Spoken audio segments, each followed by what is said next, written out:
Një natë, mora një telefonat nga një mik i mirë.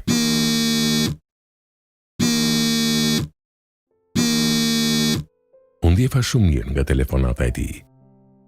Gjëja e parë që më pyeti ishte: si je? Nuk e di pse ju përgjigja. Ndihemi vetmuar.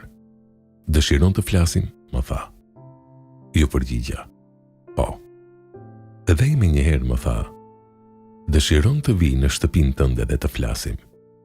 Unë ju përgjigja: po. Ula telefonin dhe për 15 minuta miku im ishte para derës duke i rënë ziles. I fola për orë të tëra për gjithçka, për punën time, familjen, të fejuarën, për dyshimet e mia.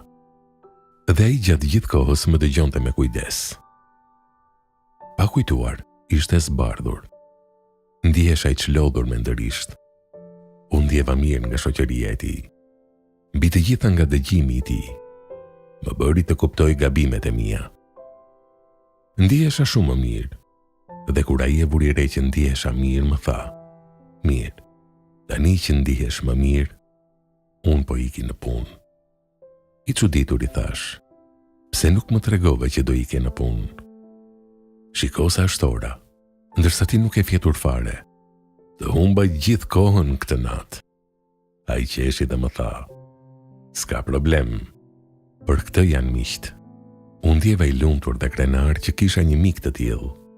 E përcolla deri tek dera e jashtme e shtëpisë. Dhe ndërsa ai po shkonte drejt makinës, i bërtita nga larg: tani çdo gjë është në rregull, po pse më telefonove aq vonë mbrëm? Ai u kthye drejt meje dhe më tha me zë të ulët që dëshironte të më jepte një lajm. Dhe unë i thash: çfarë ka ndodhur? Mu përgjigj: shkova tek doktori. Dhe ai më tha që jam shumë sëmur. Unë ngela pa fjalë. Por ai buzëqeshi dhe më tha: do të flasim përsëri. Të uroj një ditë bukur. Ktheu kurrizin dhe iku.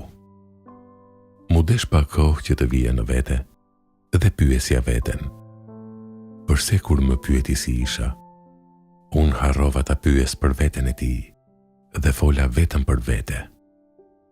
Ku e gjeti forcën të më buzëqeshte, të më jepte kuraj, të më thoshte gjithçka në atë situatë që gjendej. Kjo është e pabesueshme. Që nga i moment, jeta ime ndryshoi. Tani jam më pak dramatik për problemet e mia dhe luftoj shumë për gjërat e bukura në jetë.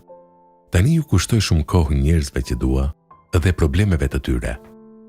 Ju uroj ata të kenë një ditë të bukur dhe ju kujtoj se ai që nuk jeton për të ndihmuar të tjerët, nuk ja vlen të jetoj. Jeta është si një shkallë. Nëse ti shikon lart, do të jesh gjithmonë i fundit në rresht.